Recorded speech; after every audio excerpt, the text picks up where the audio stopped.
Is Singapore the next frontier for space travel? Have you ever imagined a bustling spaceport right in the heart of Singapore, launching satellites and even humans into the great beyond? It might sound like something out of a sci-fi movie, but the idea is gaining traction. In late 2024, Mike Moses, an executive from Virgin Galactic, shared some exciting news with the Straits Times.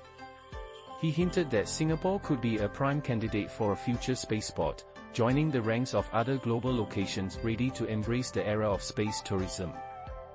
This isn't the first time the concept has been floated. Back in 2006, a bold initiative proposed a $115 million spaceport Singapore near Changi Airport, backed by a consortium of investors and an American space tourism firm. At that time, the Civil Aviation Authority of Singapore even began drafting regulations for commercial spaceflight. Unfortunately, their ambitious plan never took off. Fast forward to today, and while there are no immediate plans for a spaceport, a spokesperson from Singapore's Office for Space Technology and Industry, Austin, expressed optimism about the country's potential in the space sector. "We believe our space sector has a solid foundation for multiple space-related opportunities," she said. And she's not alone in this belief. Industry experts and analysts are buzzing with excitement about the possibilities. They point out that Singapore's strategic location as a transport hub and its proximity to the Equator could provide significant advantages, including fuel savings for certain launches. A recent paper from the Center for Space Policy and Strategy, a think tank within the Aerospace Corporation, declared that Singapore has all the makings of a serious space nation. But it's not just Singapore eyeing the stars. Neighboring countries like Indonesia, Thailand, and South Korea are also exploring their own spaceport ambitions. However, Singapore stands out with its wealth, highly educated workforce, advanced manufacturing capabilities, and its status as a maritime and aviation hub. These attributes suggest that Singapore could play a more prominent role in the space industry in the coming years. Richard Lam, a systems director at the Aerospace Corporation and a spaceport expert, believes it's a timely discussion. "We are on the verge of seeing humanity start to travel in space far more frequently.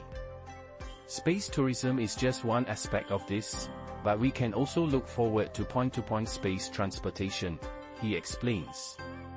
"This means that suborbital flights could one day allow us to travel from one point on Earth to another in record time. With Singapore's demographics and economy, it makes perfect sense to consider entering the spaceport conversation." Simon Guosts, founder of Equatorial Space, a Singapore-based startup focused on rockets and space launch services, echoes this sentiment. "Space logistics are a natural extension of the logistics Singapore has already mastered, including maritime and aviation," he says.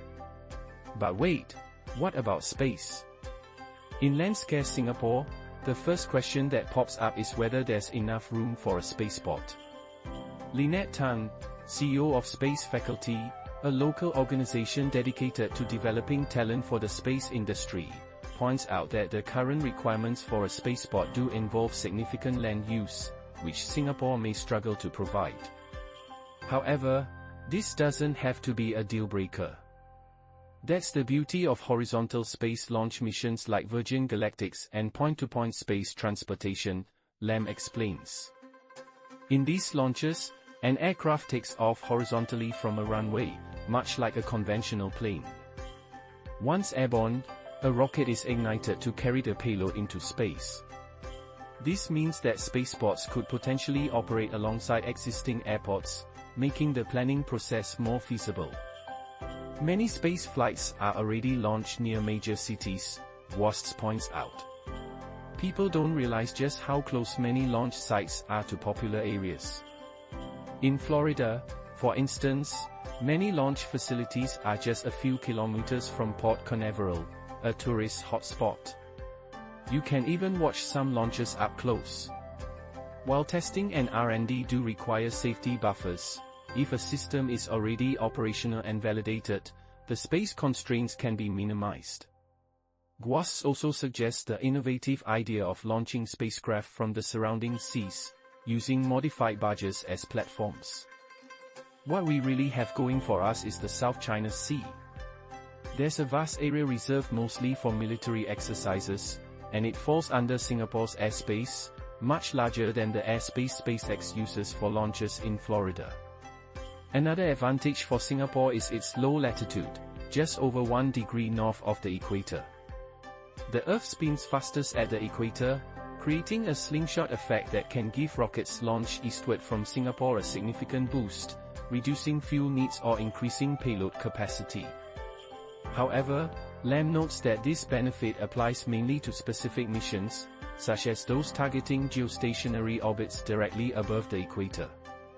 The burgeoning space tourism and point-to-point transportation markets will likely be driven more by commercial demand than orbital mechanics. Concerns about Singapore's tropical weather, think monsoon seasons and frequent lightning, are also somewhat exaggerated, according to Guas. Many launch sites, like those in French Guiana and Florida, experience weather very similar to Singapore's. It's just something you have to manage. Singapore already boasts a growing space industry, primarily focused on satellites. According to Austin, there are over 70 companies and 2,000 professionals and researchers working on everything from satellite design to data processing. Many of these experts are eager to see a spaceport established in Singapore. Lim Wee-sung, Executive Director of Nanyang Technological University's Satellite Research Center, believes Singapore could be an excellent location for a spaceport, with one section dedicated to space tourism and another for satellite launches. He envisions a regional network of launch sites, potentially collaborating with neighboring countries.